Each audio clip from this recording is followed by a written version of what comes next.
नमस्कार दोस्तों, सत श्री अकाल, आदाब, हेलो सारी भाषाओं में। लाला माइट्स जो भी इस वीडियो को देख रहे हैं, सुन रहे हैं, उन सभी लोगों का मैं स्वागत करता हूं और आज के इस ई ब्लास्ट ट्यूसडे टॉकिंग एडिशन में हम स्वागत करते हैं हमारे प्यारे अजीज बॉस डॉक्टर आलोक राणा 94 बैच से। और इस इंटरव्यू को आगे बढ़ाने के लिए मेरे साथ जुड़ रहे हैं डॉक्टर आशीष राणा 96 बैच से। बॉस, आपका बहुत बहुत स्वागत है इब्लास्ट के इस इंटरव्यू सेक्शन में। धन्यवाद नितिन एंड आशीष। कि आप जैसे हम सबसे पूछते हैं अपने एलएलआरएम की जो जर्नी है अब तक की, उसको थोड़ा सा हमारे लिए विस्तार में या संक्षिप्त में, दोनों में बता दें। एलएलआरएम से और अब तक की जर्नी संक्षिप्त में बताना तो बहुत मुश्किल है, लेकिन जो एलएलआरएम का जो समय था वो अपने आप में ही एक लाइफ टाइम जर्नी थी। तो एलएलआरएम में जब एंट्री हुई 94, एक्चुअली तो होते थे 95 हो गया था हमारा। तो मेरा स्टार्ट तो हुआ था झांसी से, क्योंकि फिर मैं ट्रांसफ़र होकर के अपने लाला लाजपत राय में आया लेट अक्टूबर नवंबर में। और उसके बाद जो 4 साल वहाँ गुजरे हैं वो ज़िंदगी सिखाने वाले और सभी तरह की ऊपर से नीचे से अच्छे से ली गई, जो उससे समझाया गया लाइफ जीने का तरीका। कहीं ना कहीं हम उसको क्रेडिट देते हैं आज की डेट में कि भाई उसकी वजह से हम सरवाइव कर गए, ना केवल देश में बल्कि विदेशों में भी। बिल्कुल बॉस। तो मैंने 94 बैच से वहाँ एंट्री की और जो 5 साल गुजारे, I think there are lot of things to tell about, probably I will tell during the interview. पर overall during the college I think I was bit more serious. So जो लोग मुझे तब जानते हैं और अब जानते हैं, probably will be a very different person. Most people change anyway. College से ख़त्म करने के बाद सारा अपना क्लिनिकल जब हमने इंटर्नशिप की तो अपना लग गए पीजी के फेयर में। और उसके बाद जो हमारे 2-3 साल दिल्ली में निकले, 2-2.5 साल के करीब, थोड़ा सा इंटर्नशिप का टाइम और थोड़े कपल ऑफ ईयर्स। और पता नहीं लोगों को याद नहीं होगा, लेकिन उस समय हमारे समय क्या होता था कि एग्ज़ाम आप दे के आते थे, जितनी सीट होती थी और पेपर्स जो होते थे वो पहले ही सीट बिक गई, पेपर निकल गया। पेपर निकालने का एक बड़ा फैशन था हमारे टाइम में। हमारे काफ़ी सारे साथ वाले सीनियर जूनियर इस बात को अच्छे से याद करेंगे, 2000 के आसपास। तो एक ये भी होता था कि लोग ये पूछते थे कि भाई कितने पैसे इस बार इकट्ठे किए जाएं पेपर निकालने के लिए। खैर उस फेयर में हम नहीं पढ़े, तो क्या हुआ कि फिर हमें ब्रांच नहीं मिलती थी अपने जो पसंद की है, तो फिर मायूसी होती थी। तो दिल्ली में हम चले गए, 2-3 लोग रह रहे थे वहाँ। तो फिर हमने डिसाइड किया कि भाई ऐसे तो कुछ बहुत ही मुश्किल है। तो एक दिन मुझे याद है कि एक पीजीआई का रिजल्ट आया, उसमें हुआ नहीं, तो रैंक वैंक आई नहीं। तो हमने डिसाइड किया कि भाई अब ऐसा है कि हम ना फेलियर सेलिब्रेट करेंगे। अब पैसे तो थे नहीं, तो क्या हम कोक और चिप्स लाए और थम्स अप कोक जो भी मिलती थी और सेलिब्रेट किया। तो अगला साल भी ऐसे निकल रहा था और हम जाने लगे वहाँ पर एनएमएल में, नेशनल मेडिकल लाइब्रेरी। वहाँ पे गए तो वहाँ पे भी रख के वहाँ 55 सीट और लोग 70-80 लोग सुबह सुबह लाइन में लग गए। तो उस समय मैंने क्या किया कि मेरे पास गाड़ी में चटाई रहती थी, तो मैं चटाई लेके गया। मैंने कहा आप इस पे जो भी बैठेगा ना वो सीधा, कुछ एमएलई दे रहे थे, कुछ प्लैब दे रहे थे, हम दोनों दे रहे थे। तो हमने कहा प्लैब का चल रहा था कि यूके जाएगा, तो उसके बाद हमारी चटाई पे जो है लोग बैठने लगे। फिर जब रिजल्ट आए तो हमारे दोस्त फिर से आए, बोले भाई कोक और वो ले आओ चिप्स। सबको लगा नहीं हुआ। फिर पता लगा कि हम जितने 4-5 लोग थे सबका हो गया। कोई प्लैब में जा रहा था, कोई पीजी में जा रहा था, किसी का दोनों में हुआ। खैर फाइनली हमने तो डिसाइड किया कि चलो यूके ही चलते हैं, अब इतनी मेहनत कर ली है। तो उस चटाई पे बैठने वाले 10-11 लोग थे, उसमें से 8 लोग हम सब यूके चले गए। लेकिन सबसे इम्पोर्टेंट बात ये थी कि हमें समझ आ गया कि भाई जीतना हारना दुनिया में चलता रहेगा, उसको सेलिब्रेट करना जरूरी है। और कहीं ना कहीं जो रैगिंग हमारी ली गई उसने जो है सिखाया है कि हाँ भाई हार को भी एंजॉय करो। क्या बात है बॉस। यूके में आशीष भी यूके आया था। उसके बाद आई थिंक 6 महीने 8 महीने के पहले मैं गया था, शायद मैं भी साल भर पहले एग्जाम से। तो यूके में भी एक बड़ा, मतलब कभी इंडिया से बाहर नहीं निकले, पहली बार प्लेन में बैठे, पहुंच गए यूके। जाके पता लगा ऐसा कल्चर शॉक, ना तो लैंग्वेज समझ आए ना मौसम, क्योंकि मैं गया अक्टूबर में, सुबह जाता था तो अंधेरा होता था, शाम को जब आता तो अंधेरा होता था। 6 महीने ऐसे निकल गए। बड़ी मुसीबत की, क्या किया जाए। खैर वहाँ पे जैसे जैसे अपना मेरा अप्लाई हो गया पहली बार में, तो मिल गया, फिर अपने ट्रेनिंग व्रेनिंग में पहुँच गए। लेकिन वहाँ जाके सबसे अच्छी बात क्या हुई कि जहाँ हम पहुँचे वहाँ पे 89 बैच के मनोज श्रीवास्तव बॉस थे। फिर उन्होंने और लोगों को बुलाया, तो LLR इन यूके हमने वो बनाई। मुझे याद है कि मेरे घर में सबसे पहली मीटिंग हुई, उसके बाद फिर बॉस के घर में फाइनली की। आशीष याद है? हाँ बॉस, और आपके हाँ। एक अजीज बैचमेट भी थे आपके साथ। अभी ज्यादा विस्तार में नहीं जाएंगे। तो मतलब वो जब मीट हुई और उसके में फिर साल दर साल हुई, उससे मुझे एक बात तो ये पता लगी कि कॉलेज छूटने से ना, कॉलेज छूटता नहीं है, कॉलेज आपके साथ चलता है। कॉलेज बिल्कुल। हमारी रगों में बसा रहता है, क्योंकि वो हम कहीं ना कहीं पकड़ लेते हैं, सीनियर जूनियर, और बाहर जाके इसकी ना वैल्यू बहुत ज़्यादा पता लगती है। तो जो लोग वहाँ रह गए कई बार उनको नहीं समझ आता, लेकिन इस बात की बड़ी वैल्यू है कि आपके कॉलेज के सीनियर जूनियर आपके आसपास हों, कहीं ना कहीं लिंक बना रहे, क्योंकि उससे आपको वो जो आपकी जड़ें हैं वो मजबूत रहती हैं। तो वो मुझे इतना अच्छा लगा। मुझे आज तक याद है कि जो पहला फंक्शन हुआ था, that was amazing, that was like going back to home. तो खैर वहाँ पर फिर हमारी अपने वही सब ट्रेनिंग व्रेनिंग, उस समय MLE भी किया, US भी गए, फिर वही दोराहे पे खड़े हो गए, फिर तिराहे पे खड़े हो गए जब MRC साइड कर लिया कि भाई वापस इंडिया जाएं कि वहीं रहें। खैर हमारा विदेशों में भी पूरी एक फैमिली थी, कॉलेज की फैमिली, बाकी दोस्तों की फैमिली, और कल्चरली भी अडेप्ट कर ही गए स्लोली आई थिंक। तो UK वाला एक्सपीरियंस हमारा बहुत अच्छा रहा। और आशीष वहाँ पे रहा, मैं 13-14 साल रहा, आशीष 12 साल तो साथ में रहा ही हमारे लगभग। तो वो भी एक अच्छा टाइम था जिसमें हमने अपना कॉलेज को पूरा दोबारा से जिया इन ए डिफरेंट वे। ठीक है, कभी कभी मन करता है कॉलेज जाके वापस लाइफ जी जाए, पर हमने बाहर भी वो कॉलेज वाली लाइफ जी। और फिर 2016 में 5 साल कंसल्टेंट हो गए थे मेरे, 5-5.5 साल UK में। फिर मैं ऑस्ट्रेलिया मूव किया, सीधे मकाए। फिर हमने आशीष को कहा ये आ गई, तो यहाँ पे भी हमारा कॉलेज लाइफ चल रही है। आपके कॉलेज का पहला दिन बॉस, जरा याद करते हैं अरे, कैसा था? मैं पहले दिन का भी पहला बताता हूँ। पहला वाला दिन, जो पहला दिन था ना कॉलेज में, उसका जो पहला दिन था वो बड़ा इंटरेस्टिंग था। मेरा एडमिशन हुआ था झांसी में, तो फिर ट्रांसफ़र होके फिर हमारे यहाँ थोड़ी सी एक्स्ट्रा सीट बढ़ गई। 91 रिट बैच वाले थे हमारे साथ, तो उनकी सीट एक्स्ट्रा आई, तो हम लोग अपनी फर्स्ट चॉइस पर आ गए। तो मैं मेरठ आ गया। तो जब मेरठ आ रहा था तो तब तक झांसी में ना थोड़ा रुतबा बन गया था। मेरठ वालों का एक रुतबा होता है हर जगह, चाहे आप पहले मार्क लगा हो या ना हो लगा हो। तो एक हमारे विजेंद्र बॉस होते थे, और उनके भाई थे त्रिवेंद्र सिंह, वो MD कर रहे थे मेडिसिन में उस समय, तो उनकी शादी थी। तो उसी समय में आया, तो उन्होंने कहा अरे वहाँ पे आ जाए, शादी वहाँ सब मिल जाते हैं। तो वहाँ पे हमारे जो बड़े बड़े धुरंधर, जो तीरंदाज लोग हुआ करते थे सीनियर के कॉलेज वाले, जो रैगिंग में बिल्कुल एकदम एक्सपर्ट, वो सब लोग वहाँ मिले मुझे। और मेरा नाम बताया उन्होंने कि आलोक राणा, ये मेरा भाई है। और विजेंद्र सिंह बॉस जो थे वो जाट थे, त्रिवेंद्र सिंह, और वहाँ पे काफ़ी सारे हमारे जो धुरंधर सीनियर्स थे वो सब जाट थे। तो किसी ने कुछ पूछा नहीं, तो आधे में तो ये हो गया कि भाई राणा है, बॉस का भाई है, तो बस। और मैं जब कॉलेज में अगले दिन पहुंचा, तो क्या हुआ था कि कॉलेज में ना उस समय थोड़ा कुछ झगड़ा वगड़ा हो गया था। तो हमारे बैच वाले जो फर्स्ट ईयर वाले थे, they were not allowed to drive scooter, और चाहे देश की हो चाहे कोई हो, बाहर छोड़ के आना पड़ता। ना तो मैंने पूछा, ना मुझे पता था, और कुछ अपना सबसे मिल लिए थे, तो मैं अपने स्कूटर पे पहुंच गया।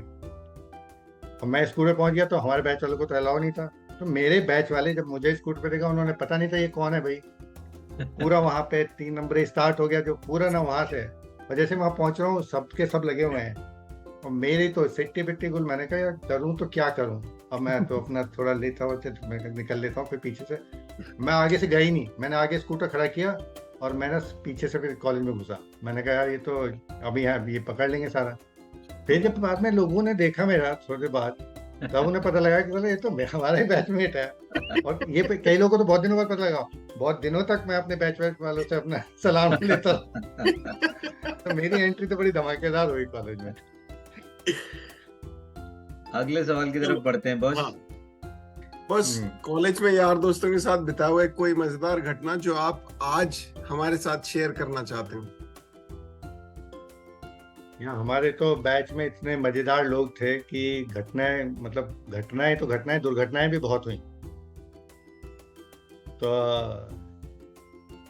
बड़ा ये बहुत ही मुश्किल वो है कि किस घटना को हम शेयर करें सारे लोगों के साथ।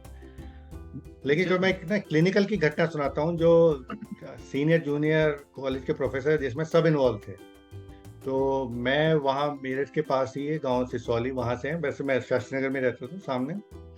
तो वो 10-12 किलोमीटर है और वो 12 गांव है, वो 12 है। तो उसमें सारे मतलब हमारे जो एक्सटेंडेड फैमिली है बेसिकली, हर कोई किसी ना किसी का कहीं ना कहीं से भाई भाई है।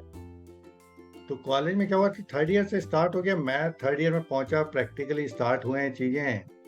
और वहाँ गांव से लोग आ जाते थे सुबह लाइन लगा कर कि भाई डॉक्टर साहब ये कर दो। और मैं उन्हें समझाता था कि भाई मुझे डॉक्टर साहब मत बोला, अभी तुम मेडिकल स्टूडेंट हो, नहीं हमारे लिए तो आप ही डॉक्टर साहब। तो मुझे याद है कि हमारा ना सर्जरी का राउंड चल रहा था और प्रदीप भारती सर जा रहे थे आगे, उनके पीछे जा रहे थे SR, फिर जा रहे थे JR, फिर जा रहे थे फाइनल इंटर्न, फिर जा रहे थे फाइनल ईयर वाले, फिर एक आध 4th ईयर वाला भी होगा, और फिर हम 3rd ईयर वाले जो अभी अभी स्टार्ट किए, जिन्होंने क्लिनिकल, जिन्हें मतलब जानकारी कुछ है नहीं हॉस्पिटल की, बस हाँ ठीक है चल रहे हैं।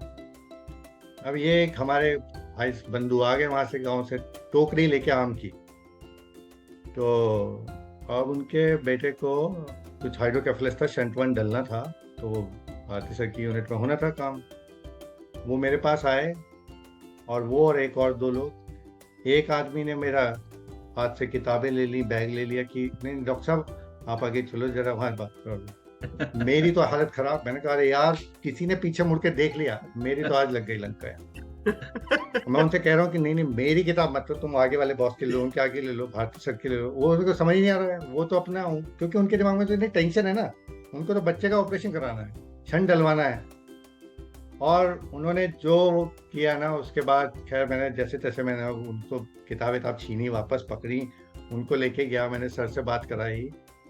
और उसके बाद जो मेरी SR और JR ने लिया, अरे डॉक्टर साहब किताब हम पकड़ लेते हैं, किताब हम पकड़ लेते हैं। भाई मेरा तो वो जो 15 दिन की वो पोस्टिंग थी ना 3rd ईयर में, वो एकदम ऐसी मतलब जलालत भरी हो गई कि मैं जब भी जाता वहाँ सारे डॉक्टर साहब कहने लगते। और उसके बाद तो मैं ना सीधा शाम को गांव गया पहले, और जाके मैंने बहुत लड़का, मैंने कहा यार तुम ऐसे मत किया करो, तुम मेरा तो जिंदगी थोड़ी जीने दो। इट वाज अमेजिंग कि आप कहाँ से कहाँ मतलब जुड़ जाती हैं चीजें। बिल्कुल बिल्कुल बॉस। चलिए हम सवालों का सिलसिला जो है बढ़ाते हैं आगे। अगला सवाल बॉस, कॉलेज की लाइफ का कोई सीक्रेट जो आज आप चाहते हैं कि यार चलो बता देता हूँ, पता भी लग जाए तो कोई फर्क नहीं पड़ता, तो वो अगर आप शेयर करना चाहें। तो सीक्रेट वाली उम्र भी चली गई, अब कहाँ सीक्रेट रह गए हैं। हाँ तो अभी तो कह रहे खुलासा कर दो। बिल्कुल बॉस। मैं आपके हाल फिलहाल के सीक्रेट तो नहीं बताऊंगा ना। नहीं हाल फिलहाल के तो कोई सीक्रेट ही नहीं है हमारे पास। अब तो हमारी जिंदगी खुली किताब है। बस कुछ पन्ने छुपा दिए हमने। हाँ पन्ने भी कुछ लोग हैं यहाँ पे जो बैठे हुए जो पन्ने भी पढ़ते रहते हैं, ऐसी बात नहीं है। हमने सारे पन्ने पढ़ रखे हैं। बताइए बॉस, कुछ हो ऐसा सीक्रेट तो नहीं कह सकते, पर एक ऐसी घटना है जो उस समय तो मैं सीक्रेट ही रखता बेसिकली, और रखी भी बहुत सालों तक। तो क्या हुआ कि मेरी वाइफ है रुचि, तो हम लोग फैमिली फ्रेंड्स थे उस समय, and then we just started knowing each other.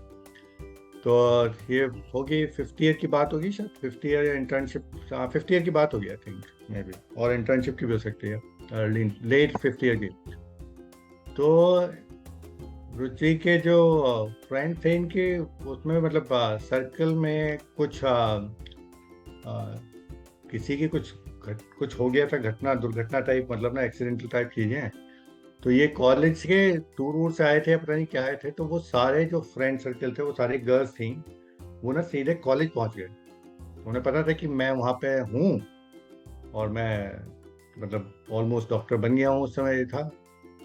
तो अब इन्हें जरूरत थी कि भाई कोई वहां मिल जाए जो कि जाके हेल्प कर दे। सारे घर पे बताना नहीं चाहते थे, तो इन्होंने क्या किया कि ये सारे डिपार्टमेंट में पहुंच गए, सारे ओपीडीज में।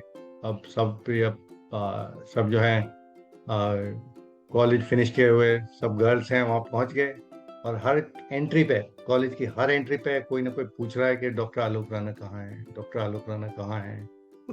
ठीक है, तो अब मैं पहुंचा उस दिन, पता नहीं क्या हुआ, कॉलेज लेट। मैं गया नहीं, मैं कुछ कोई काम था घर पे, कुछ काम था, मैंने कहा ठीक है मैं लेट। सुबह 8 बजे वो करके ना, लेक्चर 8 से 9 में चला जाता था घर, और फिर 9 बजे से स्टार्ट होता था क्लिनिकल्स। मैं घर चला गया, मैं थोड़ा लेट आया।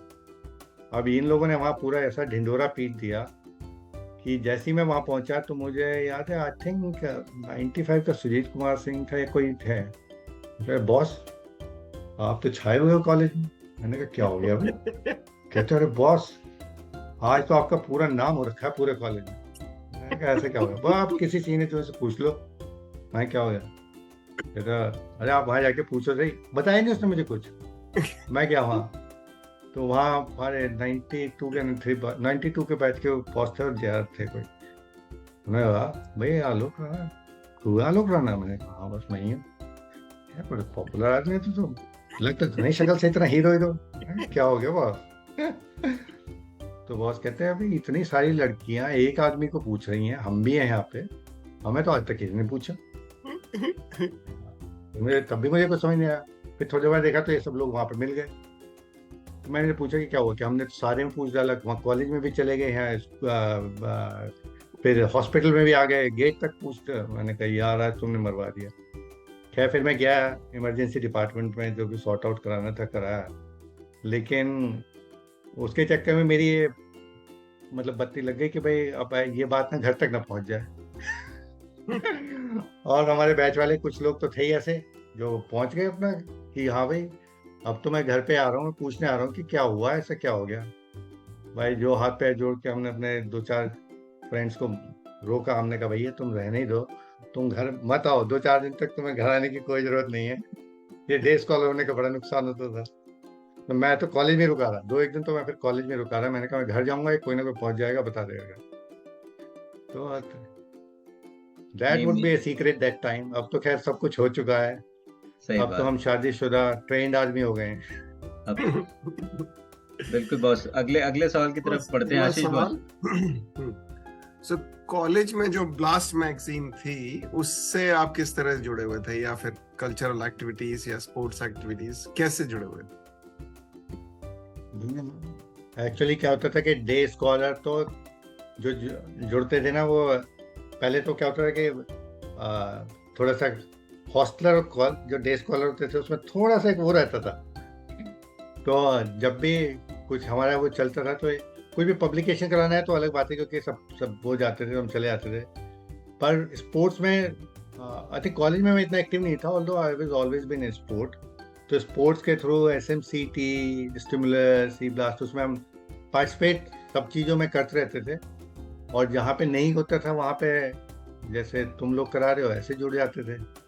बस देखो मुझे याद है कि ई ब्लास्ट इतनी पॉपुलर हो चुकी है कि आपने अनकॉन्शियसली ब्लास्ट की जगह ई ब्लास्ट बोला। यही बात बोला था। बढ़िया। मुझे याद है कि मैंने ब्लास्ट के लिए कुछ कार्टून बनाए थे, तो लोगों ने हाथ जोड़ लिया, भाई तू रहने ही दे। अरे बॉस वो में मिल जाए तो भेज दो, हम ई ब्लास्ट में छाप देंगे, आपकी इच्छा पूरी कर देंगे। बिल्कुल बिल्कुल। वो कार्टून जो बनाए थे वो एक्चुअल कार्टून थे यार, पर सबमिशन में गए नहीं हमारे एडिटोरियल बोर्ड में, जिसमें मैं भी था उसमें भी नहीं हुआ पास। चलिए बस अगले सवाल की तरफ बढ़ते हैं। बस कॉलेज में आपका फेवरेट टीचर, मींस टीचर तो बहुत सारे फेवरेट हैं हम सबके, बट एक कोई टीचर जो आपके जो है फेवरेट रहे हो? नहीं, आई थिंक ये सवाल बहुत ही मुश्किल काम है, क्योंकि टीचर में से फेवरेट ढूंढना, खासकर हमारे टाइम के टीचर जो थे वो इतने जबरदस्त टीचर थे सारे। मतलब मैं तो एनाटॉमी में देखूं तो 3 टीचर मुझे बहुत ही क्लोज लगते थे। फिर हर एक डिपार्टमेंट में एक दो टीचर ऐसे होते थे जिसको आप ये नहीं कह सकते कि हाँ भाई वो उससे कम है ज़्यादा।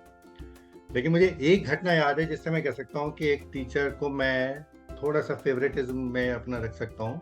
हाँ, रमेश बाबू सर और शकुंतला मैम तो मतलब जीनियस लोग थे, वो तो देवर अमेजिंग।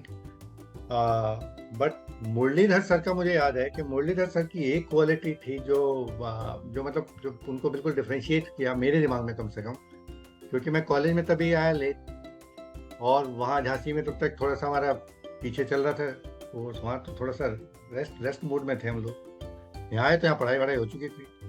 तो मुझे याद है कि पहले दिन मुरलीधर सर ने मुझे बुलाया वहाँ अपने पड़ोस की सीट में, अपने ऑफिस में बुला करके पड़ोस की सीट पे बिठाया। मतलब इतनी इज्जत। उससे पहले तो सब ऐसे दूर से दिखते थे कि पता नहीं क्या है भाई, ये फर्स्ट ईयर का स्टूडेंट, लेकिन उनकी बात मुझे बहुत ही मतलब बहुत समय तक याद रही। और उन्होंने मुझे बहुत बड़े उससे आश्वासन दिया। उन्हें पता नहीं था कि भाई ये पढ़ने लिखने वाला है नहीं। बोले कोई बात नहीं, नहीं पढ़ के आए हो, कोई ऐसी दिक्कत वाली बात नहीं है, यहाँ पे टीचर सभी अच्छे हैं, लेकिन तुम्हें जब भी आके कुछ पूछना हो तुम मेरे कमरे में आना। और उन्होंने मुझे चाय भी ऑफर करी। मतलब मैं तो फर्स्ट ईयर में कोई टीचर चाय ऑफर कर दे तो वो तो फेवरेट बनने का अधिकारी है। उस दिन से मैं उनका मुरीद हो गया। मैं उनके पास जरूर बैठता था हर हफ्ते जाकर के थोड़ी देर के लिए।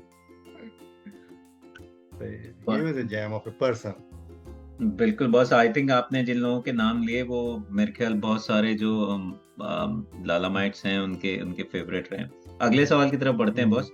किसी टीचर के साथ कोई ऐसी जुड़ी हुई घटना जो बहुत ही मजेदार हो, जिसको आप शेयर करना चाहते हैं?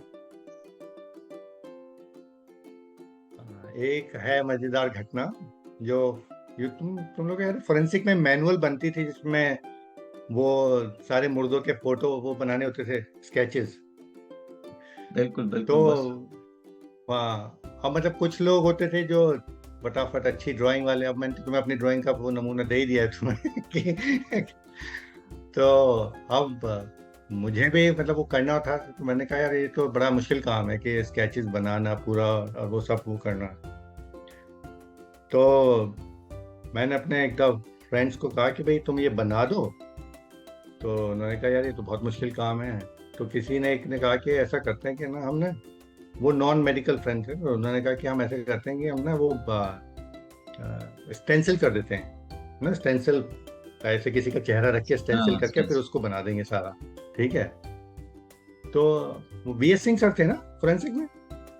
हाँ, तो वीएस सिंह सर के पास मेरी मैनुअल गई और वो अपना उस मैनुअल को देख रहे हैं। फाइनल उसका एग्जाम चल रहा है फोरेंसिक में। हमें फोरेंसिक में आए थे एक्चुअली टॉप नंबर हमारे बैच में, तो उसका ऑनर्स था मेरे पास।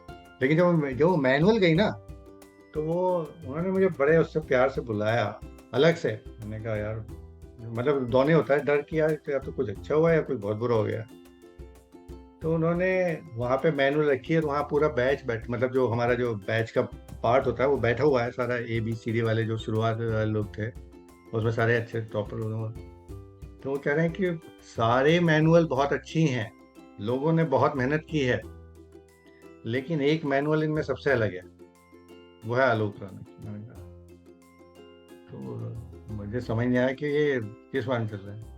बोले अगर किसी को हंसते हुए मुर्दे देखने हैं तो इस मैनुअल को देख लो क्योंकि उसमें सारे हीरोइनों के चेहरे थे, हीरोइनों के चेहरे के स्टेंसिल्स बने हुए थे, तो सारे मुर्दे वाकई में ऐसे लग रहे थे कि मुस्कुरा रहे हैं।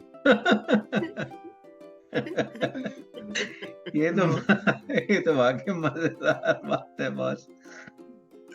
तो उसके बाद मतलब जो उन्होंने मतलब जिस तरीके से उन्होंने कहा और जो हमारे बैच वालों ने, उसका तो मेरी मैनुअल जो थी वो एक वो बन गई सेंटर ऑफ अटेंशन की। वो सब लोगों ने जाके देखी स्पेशली कि भाई कैसे हंसते हुए मुर्दे होते हैं। अगला सवाल आशीष बॉस। बॉस अगर आपको 3 लोग जो कॉलेज से जुड़े हुए हैं, चाहे जूनियर, सीनियर या टीचर, जो आपको लगता है कि मुझे इन्हें घर बुला के कैचअप करना चाहिए, दोस्त नहीं कोई भी, जिन्हें आप जानते थे कॉलेज में और कभी मुलाकात नहीं उनसे या कभी बात नहीं हुई, ऐसे कौन से 3 लोगों को आप घर पे बुलाएंगे और कैचअप करना चाहेंगे? बहुत ही डिफिकल्ट सवाल है, इसलिए भी ज्यादा डिफिकल्ट हो जाता है कि मैं मेरठ का हूँ, तो मैं जाता हूँ तो काफी लोगों से तो मिल लेता हूँ जिनसे मुझे कैचअप करना होता है ना। बिल्कुल तो जैसे रमेश बाबू सर से हम मिल चुके हैं 2 एक बार जा करके, लेकिन फिर भी मेरठ में रहते हुए मैं कुछ लोगों से कैचअप नहीं कर पाया, और कुछ लोगों से कैचअप इसलिए नहीं कर सकते कि वो है नहीं प्रोबेबली। बट अगर 3 लोग मुझे वो चुनने हों जिनसे मैं दोबारा कैचअप करना चाहूँ, और जिनसे मैं कैचअप नहीं कर पाऊँ क्योंकि वो मेरठ में नहीं है या नहीं, मतलब किसी तरह से मुलाकात नहीं, एक तो अदीप मित्रा सर हैं, क्योंकि मतलब मैं उनका बहुत बड़ा फैन हुआ करता था कॉलेज टाइम में। वो हमेशा इतने सीरियस रहते थे ना कि उनसे बात कभी हो नहीं पाई, मतलब ऐसी बात नहीं हो पाई जैसे बाकी टीचर से बात हुई। उनसे बड़ी लिमिटेड ही बात होती थी, और वो लिमिटेड बात ही करते थे। तो अगर मौका मिले तो एक बार मैं उनसे बैठ के बात करना चाहूँगा। दूसरा प्रोबेबली जो अब नहीं है वो शकुंतला मैम है, क्योंकि उनका जो अफेक्शन था ना, मुझे याद है जब हमारे डिग्री मिल रही थी, she came and she talk to me, talk to other people as well, but जो उनका 1-to-1 इंटरेक्शन और उनका जो पहला मतलब शुरू की मेरी मेमोरी थी उसके बारे में याद करना, दैट वाज अमेजिंग। तो डेफिनेटली अगर if she would be around, that would be the other person. और तीसरा बंदा वो जो हमारी इंटर्नशिप की अटेंडेंस के बाद वो साइन करता था, याद है? एक इंटर्नशिप की अटेंडेंस होती थी और यार मैं तो पूरा अटेंडेंस करके गया, फिर भी मेरी अटेंडेंस कम निकली मेडिसिन में। तो मैं पूछना चाहूंगा कि भाई ऐसा क्या वो था कि भाई अटेंडेंस जो है खाना पीने करके ही पूरी होती थी। चलो उम्मीद करता हूँ कोई सुन रहा होगा तो इसका जवाब जो है जरूर देगा। बॉस अगले सवाल की तरफ बढ़ते हैं। हमारे पास हो गए हमारे पास टाइम कम है। हाँ बॉस फटाफट जो है फायर राउंड करते हैं। कॉलेज की मेस का या डल्लू की दुकान का कोई मजेदार किस्सा जो आपको याद हो या जो आप शेयर करना चाहें। अरे यार वो जो मेस में जब चूहे के साथ घूम के खाना खाते थे ना, बहुत दिनों तक तो मुझसे वो खाना खाया नहीं गया। समझ नहीं आता था कि वो चूहा उस खाने पे से तो नहीं गुजर गया पहले से ही। तो मैं तो याद है कि शुरू में तो मैं ना हर रोटी चेक करता था, झाड़ झूठ के खाता था। लेकिन फाइनल तक आते आते सब आदत पड़ जाती है। इंटर्नशिप में बैठ के तो ऐसे ही खा लेते हो आप, जो भी मिल रहा है आ रहा है तो बस खाना है। अगला सवाल बॉस। बॉस अपने ओपिनियन में बताएं कि कॉलेज में आज की डेट में क्या चेंज होना चाहिए और क्यों। या मैं तो अभी हमारी जब 25th हमारी ओएस से हुई थी 2019 में हम गए, तो मुझे लगता है कि कॉलेज के जो बेसिक इंफ्रास्ट्रक्चर है ना, जैसे टॉयलेट्स वो सब चीज़ें हैं, उनमें कोई बहुत ज़्यादा अंतर नहीं आया। तब से अंतर है, but I think basic infrastructure जो मेडिकल जो हम डॉक्टर्स क्रिएट कर रहे हैं, उनको हाइजीन आप नहीं दोगे तो how will they learn about hygiene. तो कॉलेज में बेसिकली जो है जो बेसिक चीज़ें हैं उन पे ध्यान देना या उसको करना इज़ ए वेरी इंपॉर्टेंट। और डेफिनेटली जो हमारा जो सीनियर जूनियर का रिलेशनशिप है, इसको मेंटेन करना अदर इम्पोर्टेंट थिंग। बिल्कुल बॉस। अगला सवाल, एक ऐसा टैलेंट आपके बारे में जो बहुत कम लोग जानते हैं। भाई सिर्फ एक ही टैलेंट पूछना चाहते हो? हिडन। एक तो आदमी शादीशुदा हो जाए, दूसरा देश से निकल के विदेश में रह ले, उसको तो फिर मल्टी टैलेंट आ जाते हैं। क्या बात। चाहे घर के काम करने का हो, चाहे बाहर का हो, मतलब तीनों डिशवॉशर बनने का हो, तीनों स्क्रीन पे जो लोग हैं वो मल्टी टैलेंटेड है। हाँ नहीं आई थिंक मेरे साथ में शायद कॉलेज के टाइम में लोगों को पता नहीं था कि चीजें जैसे स्पोर्ट्स में, अदर एथलेटिक्स में, I used to be do a lot of cycling. जैसे यूके में थे तो लंदन टू पेरिस किया, लंदन टू एम्स्टर्डम किया, लंदन साइक्लोथन किया। तो एम्स्टर्डम से तो वापस ही नहीं आ रहे थे। बॉस एम्स्टर्डम से तो वापस ही नहीं आ रहे थे, लेके आना पड़ा। नहीं वहाँ जाना था ना, आना साइकिल पे नहीं था, आना तो वहीं से बैठ के था, फिर कोई लेके आने वाला था। आशीष बॉस अगला सवाल। बॉस अगर आपको कोई गाना गाना पड़े कॉलेज के लिए या दोस्ती पे, तो कौन सा गाना गाएंगे? अतुंगी यारी, यारी तेरी यारी, चल माना इस बारी, सारी मेरी फिक्रें तेरे आगे आके हारी, इस बेढंगी दुनिया के रंगी हम ना होते यारा, अपनी तो यारी अतरंगी रे। या मेरा गाने का टैलेंट जरा इतना ही है, बट अरे इट इज डेडिकेटेड जबरदस्त टू बॉस, ऑल ये एलएलआर। ये तो हमें पता ही नहीं था, ये तो हमें पता ही नहीं था। मजेदार बॉस। अगला, अब हम बॉस आखिरी पड़ाव की तरफ पहुंच रहे हैं हम लोग। नेक्स्ट क्वेश्चन है कि ई ब्लास्ट टीम के लिए आप कोई सुझाव या कुछ संदेश जो है देना चाहते हैं तो। आई थिंक संदेश तो सबसे पहले तो ये कि I want to thank you guys, this is really amazing. आप हमारे जैसे लोग भी इंटरव्यू दे पा रहे हैं, इट्स इम्पोर्टेंट थिंग। नहीं तो दुनिया के किस कोने में आप बैठे हो कुछ नहीं पता लग रहा है। तो ये जो तुम्हारा जो अटेम्प्ट है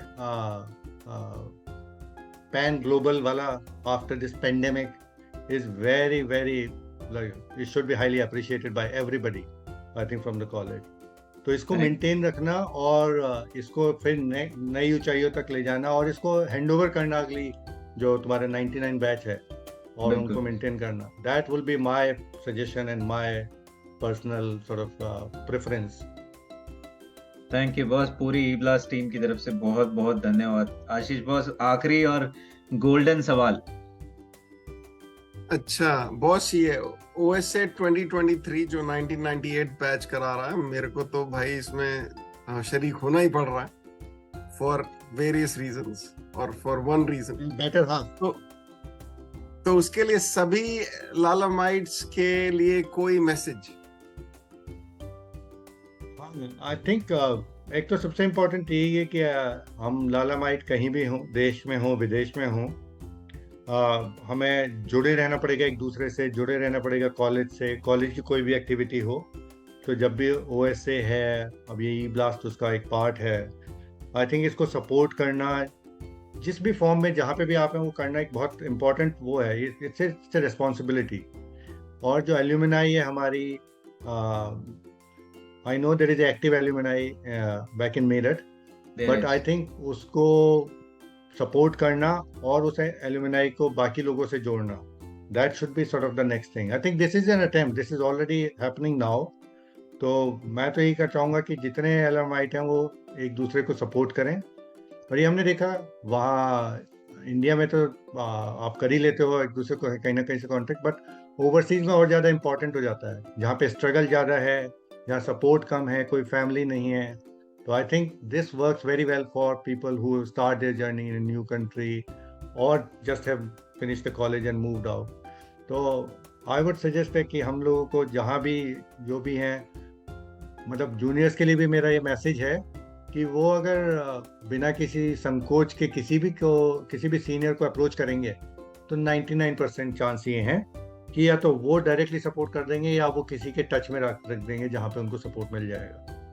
आशीष ने रिसेंटली एक्सपीरियंस किया ही था किसी और फ्रेंड को जब सपोर्ट करा। मैं दूसरा एक्सपीरियंस बताऊं, मेरे भाई की बेटी अभी यूके गई थी, मैंने डॉक्टर कटीरा है हमारे कॉलेज के अलुमनाई, वो कार्डियोलॉजिस्ट हैं, उसको जिस जॉब हॉस्पिटल में जहाँ जॉब लेनी थी उन्होंने बात करी, उसको वहाँ जॉब दिला दी।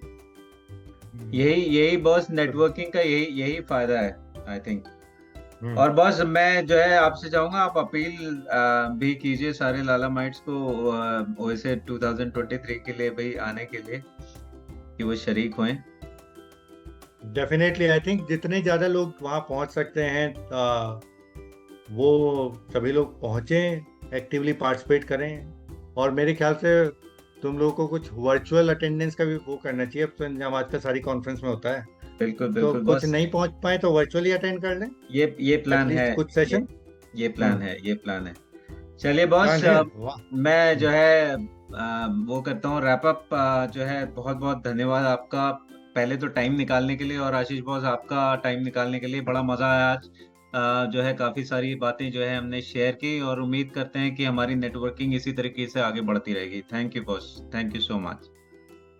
Definitely, thank you Nitin and thank you Ashish. अरे thank you Alok boss, not for today but for last almost कब मैं 2005 में आया था, 2023 हो गए, 18 साल से मुझे आप गाइड कर रहे हो। So thank you for all those last 18 years and next 18 years as well. अब तो तुम मैच्योर इतने हो गए कि तुम हमें गाइड करने लगे हो कहीं कहीं।